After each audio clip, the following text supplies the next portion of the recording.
Hello guys, അപ്പോൾ ഇന്ന് നമുക്ക് ഈസി ആയിട്ടൊരു കക്ക റോസ്റ്റ് ഉണ്ടാക്കി നോക്കിയാലോ. അപ്പോൾ എന്നെ പോലെ കുക്കിംഗ് ഒക്കെ അത്യാവശ്യം പഠിച്ചു വരുന്നവർക്ക് പറ്റുന്നൊരു റെസിപ്പിയാണേ. അപ്പോൾ എന്തൊക്കെ ഇൻഗ്രീഡിയൻസാണ് വേണ്ടതെന്നുള്ളത് നോക്കാം. ഇഞ്ചിയും വെളുത്തുള്ളിയും ചെറുതായിട്ട് അരിഞ്ഞത്, കറിവേപ്പില എടുത്തിട്ടുണ്ട്, തേങ്ങാക്കൊത്ത്, സവോള, ഉള്ളി. പിന്നെ വേണ്ടത് നമ്മൾ ഉപ്പും മഞ്ഞൾപ്പൊടി ഇട്ടിട്ട് വേവിച്ച് വെച്ചേക്കുന്ന കക്കറച്ചിയാണ്, ക്ലീൻ ചെയ്ത് വേവിച്ച് വെച്ചേക്കുന്ന കക്കറച്ചിയാണ് കേട്ടോ. അപ്പോൾ നമുക്ക് കുറച്ച് ചൂട് കട്ടിയുള്ള ഒരു പാത്രം എടുക്കാം. അതിനകത്തേക്ക് പാത്രം ചൂടായി വരുമ്പോഴത്തേക്കും അതിലേക്ക് ആവശ്യത്തിനുള്ള എണ്ണ ഒഴിക്കുക. ഞാനിപ്പോൾ 1/2 കിലോ കക്കറച്ചിയാണ് എടുത്തിട്ടുള്ളത്. അപ്പോൾ കുറച്ച് എണ്ണ ഒഴിക്കുക. അതിനുശേഷം അതിനകത്തേക്ക് കുറച്ച് കടുക് ഇട്ട് പൊട്ടിക്കുക. പിന്നെ നമ്മളിടുന്നത് തേങ്ങാക്കൊത്താണ്. തേങ്ങാക്കൊത്ത് ഒന്ന് മൂത്ത് വരുമ്പോഴത്തേക്കും അതിനകത്തേക്ക് നമ്മൾ നേരത്തെ അരിഞ്ഞ് വെച്ചേക്കുന്ന ഇഞ്ചിയും വെളുത്തുള്ളിയും അതും കൂടെ ചേർത്ത് കൊടുക്കാം. അപ്പോൾ ഇഞ്ചിയും വെളുത്തുള്ളിയും പേസ്റ്റ് ചേർക്കുന്നതിനേക്കാളും നല്ലത് ഇതുപോലെ കൊത്തി അരിഞ്ഞിട്ടുള്ളത് ചേർക്കുന്നതാണ്. അപ്പോൾ അത് കഴിയുമ്പോഴത്തേക്കും അതിനകത്തേക്ക് നമ്മൾ ചെറുതായിട്ട് അരിഞ്ഞു വെച്ചേക്കുന്ന നമ്മുടെ ചെറിയ ഉള്ളിയാണ് ഇട്ട് കൊടുക്കുന്നത്.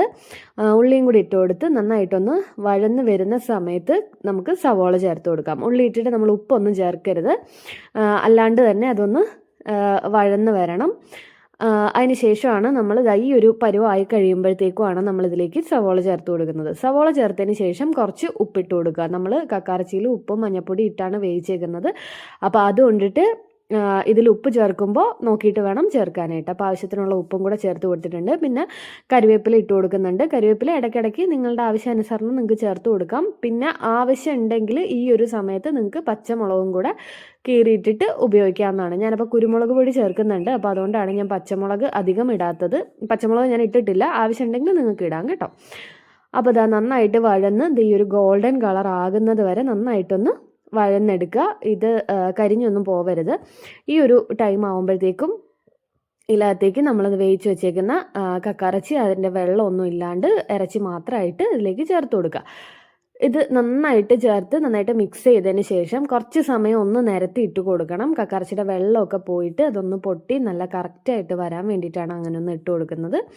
അപ്പോൾ ഞാൻ ഇവിടെ കക്കറച്ചി എല്ലാം ഇട്ട് കൊടുത്തിട്ട് നന്നായിട്ട് ഇളക്കി നമ്മുടെ സവോളയുടെയും ഉള്ളിയുടെയും ഒക്കെ കൂടെ കിടന്നിട്ട് നമ്മുടെ കക്കറച്ചി ഒന്ന് അതിൻ്റെ കൂടെ ഒന്ന് സെറ്റായിട്ട് വരണം. അപ്പോൾ അതിൻ്റെ വെള്ളമൊക്കെ പോയിട്ട് ഈ ഒരു രീതിയിൽ ഒന്ന് നിരത്തി ഇട്ട് കൊടുക്കുന്നുണ്ട് കേട്ടോ.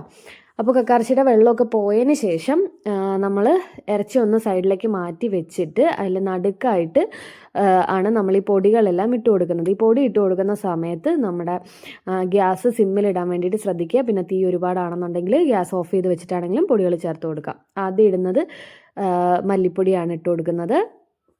പിന്നെ നമ്മൾ ചേർക്കുന്നത് കാശ്മീരി മുളക് പൊടിയാണ്. അതൊക്കെ എരിവിനനുസരിച്ചിട്ട് നിങ്ങൾക്ക് നിങ്ങളുടെ കയ്യിലുള്ള മുളക് പൊടി ഏതാണോ അത് ഉപയോഗിക്കാം. കാശ്മീരി മുളക് പൊടി ആകുമ്പോൾ കുറച്ചും കൂടെ കളറും കൂടെ കിട്ടും. അപ്പോൾ അതുകൊണ്ടിട്ടാണ് ഞാൻ ആ മുളക് പൊടി എടുക്കുന്നത്. പിന്നെ നമ്മൾ ചേർത്തേക്കുന്നത് ഗരം മസാലപ്പൊടിയാണ്. അത്രയും കൂടെ ചേർത്തിട്ട് മസാല കൂടി പോവരുത്, ആവശ്യത്തിന് മാത്രം ചേർക്കുക.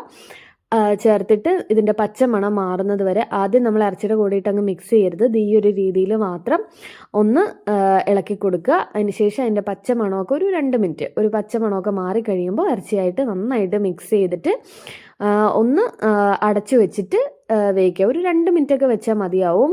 അതൊന്ന് ആവിയിലിരുന്ന് വരുമ്പോൾ തന്നെ അതിൻ്റെ പച്ചമണമൊക്കെ മാറിയിട്ട് നല്ല സെറ്റായിട്ട് നമുക്ക് കിട്ടും. അപ്പോൾ മസാല നന്നായിട്ട് കക്കറച്ചിൽ ചേർന്ന് കിട്ടണം. അപ്പോൾ ഈ ഒരു ടൈമിൽ ഇപ്പോൾ നമ്മൾ യോജിപ്പിച്ച് കൊടുക്കുന്ന ഈ ഒരു ടൈമിൽ നിങ്ങൾക്ക് വെളിച്ചെണ്ണ പോരാതെ തോന്നുകയാണെന്നുണ്ടെങ്കിൽ കുറച്ച് എണ്ണയും കൂടെ ഒഴിച്ചു കൊടുക്കാം. നമ്മളിത് ഫുള്ള് കുക്ക് ചെയ്യുന്നത് വെളിച്ചെണ്ണയിലാണ് കേട്ടോ. അപ്പോൾ ഇതുപോലെ നന്നായിട്ട് മിക്സ് ചെയ്ത് കൊടുക്കുക. ഇത്രയും ചെയ്ത് വരുമ്പോൾ തന്നെ നല്ല സ്മെല്ലൊക്കെയാണ് കേട്ടോ വരുന്നത്. നല്ല ടേസ്റ്റാണ്.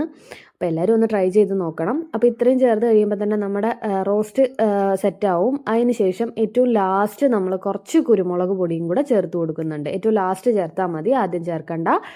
പിന്നെ കുരുമുളകിൻ്റെ ടേസ്റ്റ് ഇഷ്ടമല്ല എന്നുണ്ടെങ്കിൽ നിങ്ങൾക്ക് കുരുമുളക് ഒഴിവാക്കിയിട്ട് പച്ചമുളക് ചേർക്കാവുന്നതാണ്. അപ്പം ഞാൻ ഇവിടെ കുരുമുളക് ആണ് ചേർത്ത് കൊടുത്തിരിക്കുന്നത്. കുരുമുളകിൻ്റെ ടേസ്റ്റ് അടിപൊളിയാണ് കേട്ടോ. അതും കൂടെ വരുമ്പോഴാണ് അതിൻ്റെ ഒരു ടേസ്റ്റ് വരുന്നത്. അപ്പോൾ നമ്മുടെ കക്ക റോസ്റ്റ് ഇവിടെ റെഡി ആയിട്ടുണ്ട്. കുറച്ച് കറിവേപ്പിലയും കൂടെയൊക്കെ ഇട്ടിട്ടുണ്ട്. അപ്പോൾ നമ്മുടെ വീഡിയോസ് നിങ്ങൾക്ക് ഇഷ്ടപ്പെടുകയാണെങ്കിൽ ചാനലൊന്ന് സബ്സ്ക്രൈബ് ചെയ്ത് സപ്പോർട്ട് ചെയ്യുക. താങ്ക്